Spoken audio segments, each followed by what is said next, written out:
I know we'd had loads and loads of mishaps, sort of like before the Portsmouth game. But that time, that day, it was not my fault. Not my fault at all. Well, whose fault was it? I got to Fratton Park that day and they said I couldn't use the gantry, right? Health and safety, because there's a 2-foot leap of faith that you have to go across. And they said they've decided that somebody could fall. It's impossible, really, because, you know, your whole body trying to fall down that gap after you've stepped across the ladder would have been impossible. But I accepted that. So they put us in the corner of the Fratton end, which was fine. So I was there on the corner of the pitch looking out, and then it started to rain. So once again, health and safety took over, and they said, because you've got electric cables, if any of the players sort of like slide off the pitch or any of the fans run towards those cables, which couldn't happen at all because the seal on them is very wide and thick. But anyway, so we had to go 10 yards back. But I was able to stand on the corner of the pitch and watch the game. And when I did a report with you, I had to walk 10 yards back. So then Carly says to me, Carly Bassett, my link between me and you, says, "You're next, Cammy." And just as I walk the 10 yards back, I'm looking over my shoulder. And then Charlie Nicholas shouts, "Goal," when Carly says, "Jeff's coming to you next." So I'm looking over my shoulder again. And then Tomo shouts, "Goal." So I'm still looking on my shoulder. And then you come to me and you said, "Let's go down to Chris Kamara at Fratton Park where the speaker sent it off." But for who? It's the look of bewilderment, though, Cammy. It's that first look when Jeff throws you to the look, you what? Has that? You know, straight away. And Jeff would not let you off the hook, would he? He was on you. He kept coming back to you. Even though you said you weren't sure, Jeff would not let you off the hook. Yeah, I'm not there, Cammy. Now, come on, tell us what's happening. I don't know, Jeff. Yeah, use your fingers and toes to count up how many players are on the field, Cammy. Cammy, my sources tell me that Anthony van der Boer has been red carded. Did you get the realisation then? No, I saw him going off, Jeff, but I thought they were bringing a sub on. By then it was also on the video printer, though, wasn't it? You know. But I'll tell you what, Cammy, I did have some sympathy for you because when I threw to you the first time, I thought I was getting a report from some bloke in the crowd because you were just mobbed by, you know, the Fratton Park faithful, and there are plenty of them. Yeah, I was right next to the Fratton end, and so to be able to see as well beyond that, I could actually see Abraham Grant on the halfway line. So I saw him there, and then I saw Anthony van der Boer. Any English player at that moment in time who had already been on a yellow card, who deliberately handled the ball, would have stayed and argued with the referee. But he didn't. He automatically walked. So I didn't see the handball. I just saw him walking off to the side. And I wasn't the only one that day, Jeff. There was other people in the press box I found afterwards that missed that sending off. So we've cleared it up, Cammy. It wasn't your fault. It wasn't my fault. It was Anthony van der Boer's fault. It was. Kicking off in front of the referee. Exactly. Exactly. Did you never see the substitute coming on, though, Cammy? I remember you've sought for all the excuses and all the excuses why you missed it. You saw him coming off. Where was the substitute? Did you think, hold on a minute, where's he gone? No, because I had to look back at the camera, so I don't know exactly what's going on because I'm in the corner. I can't see the full length of the pitch, only when I'm actually watching the game. When I have to do the report to Jeff, I have to stand in front of the camera, as you know, Russ, because you've done it yourself. Straight away, after I'd finished the conversation with Jeff, Karen Wilmington, who's our director, said, "Watch the game, Cammy, will you?" And when Karen told you something, you were told. Exactly. You didn't argue, that was for sure. Exactly. So I was gutted then, absolutely gutted. So I got in the car on the way home from Fratton Park and I rang Ian Condren, the producer. And I said, "Condo, I'm sorry." And he went, "Oh, you can just about get away with it, Cammy." He said, "Don't worry about it. It'll be fine. It'll be fine." So, crikey. And is that the moment for you, Cammy, in all your Soccer Saturday days? Is that the one you look back and say, that's number one? Yeah, well, you have defining moments in your career, and sort of like the TV career, I'd probably say that is, we had loads and loads of funnies between me and Jeff up until that point, but that's the one, as Jeff has quite rightly said, that everyone wants to talk about. And 10 years, oh, crikey, a long time, but certainly a defining moment.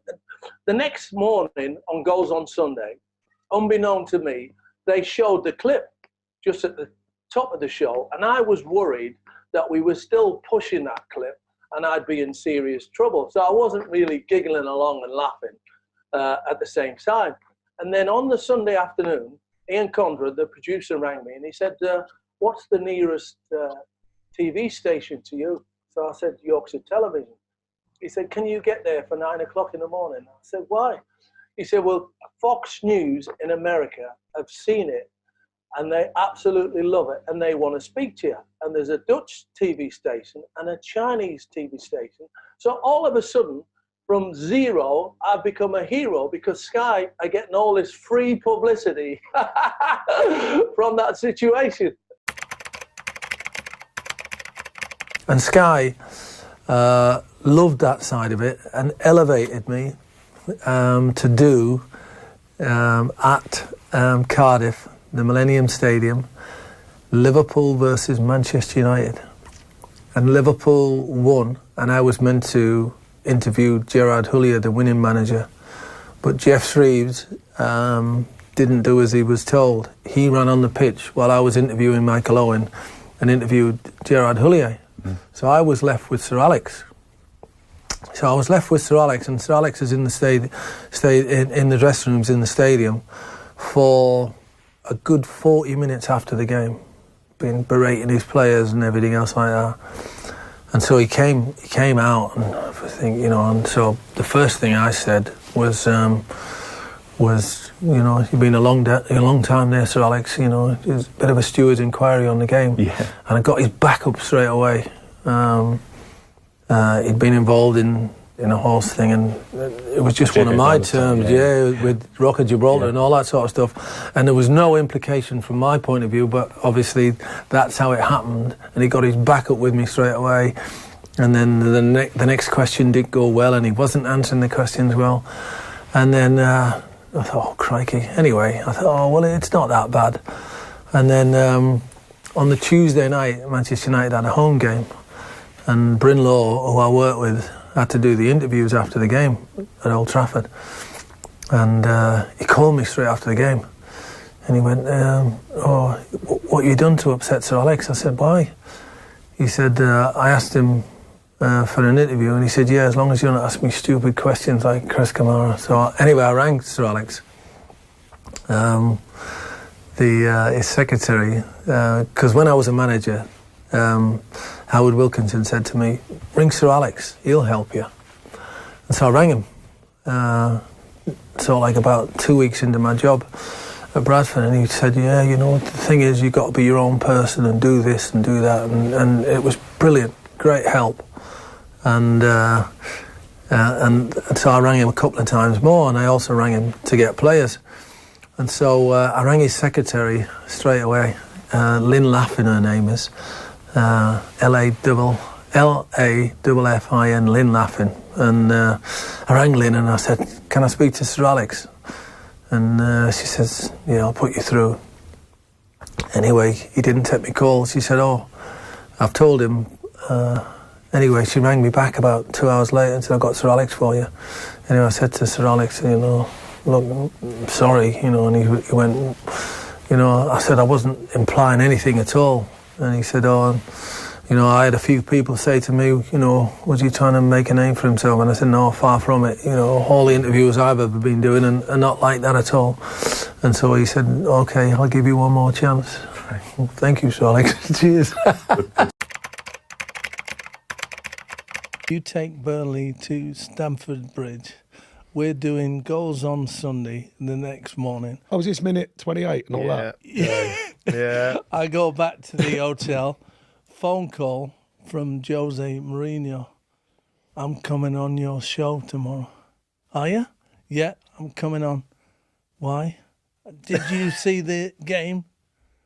have you heard about what happened?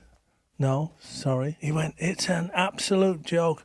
Barnes should have been sent off. We should have had a penalty. So he goes, right, I'm coming on. So, okay, Jose, will you ring me when you're in the car? Yeah, I will. So I go to bed, 9:15, get this phone call again. Cammy, it's Dicey. Have you heard what's going on? Dicey, yeah. Have a look tomorrow. When Matic gets sent off, nobody complains at that tackle. I thought that's a fair Ashley point. Barnes. Yeah, nobody complains. No one so flinched. I want you to highlight that tomorrow you morning did, you too. on Oh Goals my on God. Sunday. Talk about melted. Hi, Jose. Melting. Like, okay, you tell us whatever you want. Oh, God, no, here we go. Hang on. So I put the phone down, right?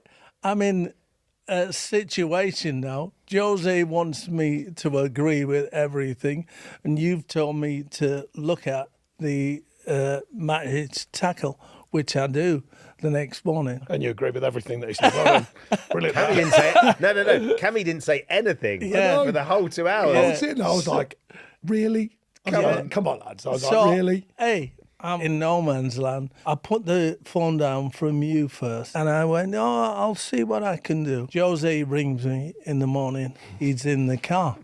Right. I come off from announcing on Sports News that Jose's coming. Before I can even get the mic off, my phone goes, Sean Dyche. Sean Dyche, he's using you. Whatever you do, don't stitch me up. So I said, Dicey, you know I wouldn't do that. And I literally didn't. I didn't say anything. What you got to remember, you're we're minnows shot. of the league, right? So you know you're going to, anyone says anything, you've got no voice. Yeah. So I just thought, hang on a minute. If it was that bad, how come no one reacted? The stadium didn't react. The stadium almost went, no, he's got to go off. Yeah. The bench didn't react to anything. And I was like, hang on, how comes no one's mentioned that? But these are the things that at the time are quite serious, quite big, but now it's funny, you know what I mean? Yeah, Like now, so you just go funny. like, I left him in the lurch. He had to do 2 the hours. whole show on his own. And it was the studio was freezing cold as well. Do you remember how cold it was? And then Jose 'cause came he in and the brought it temperature just cold. dropped even. In 2002, me and Jeff were at the bar in Isleworth just before the show. And I said to Jeff, do you fancy going to the World Cup in Japan? And he said, yeah. He said, what, just as fans? And I said, yeah. So he said, okay, I fancy it, but I'll have to check with Liz, his missus. So I said, right, well, don't forget you've asked me, so I'm going to have to check with Anne. My missus. So I went home and I said to Anna, oh, Jeff's asked me. It'll be really important for me. My career. My appearances at Sky.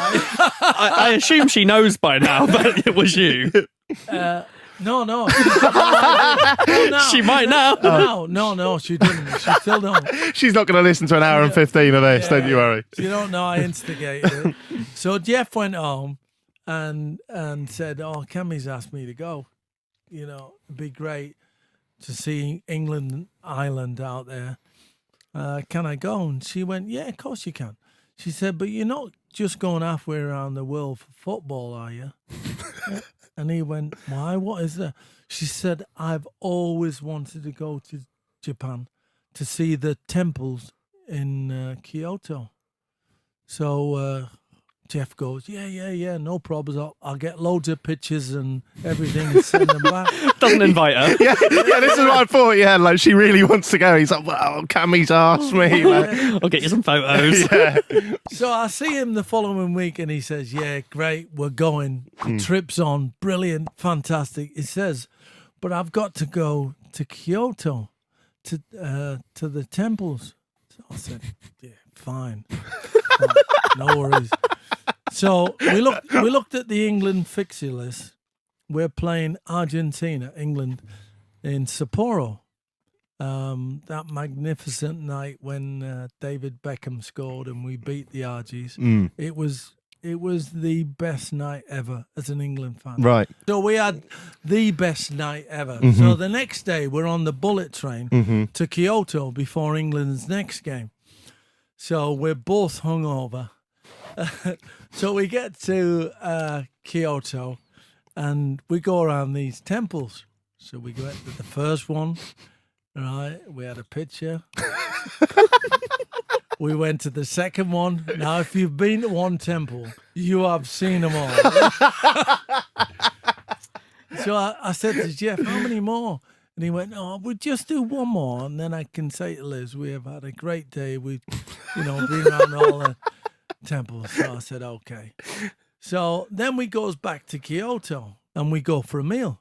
We have something to eat, and him from Hartlepool and me from Borough, even though you've had enough to drink during the meal, you've still got to go to a pub afterwards, Yeah. few beers Little before you nightcap. go to bed. Yeah. We're flying out the next morning at 10 o'clock. Got a car picking us up from the hotel, take us to the airport for England's next game.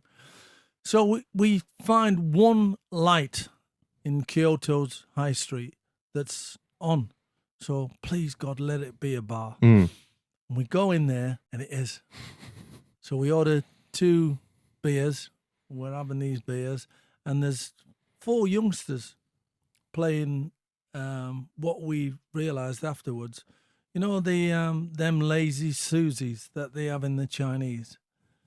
No. You know, where the food goes round. Oh, yeah. Yeah. Food comes round to me, you can help yourself and take it off. So they've got one of them, but they've got some keys in it. So they're spinning this thing round, and whoever it stops on has got to drink their beer. So it's great. They're having a really good time. So I said to Jeff, come on, let's join them. So they didn't speak any English, but, the language of having a few beers and a giggle and a laugh has gone, So we join in. Yeah. So we sit down, and I've realised very, very shortly that if I lean forward, my arm can actually stop that lazy Susie spinning round right on Jeff. Right on Jeff. So I didn't do it every time, but I did it enough times, So as soon as it's someone, hey, you have to drink it all in one, order another beer, all right, and then get going again. So I'm doing it anyway. After about half an hour, he went, "This is no good. I'm drunk. So we're going to have to go." And I went, "No, one more, Jeff." He went, No. The room's starting to spin round. So we go outside.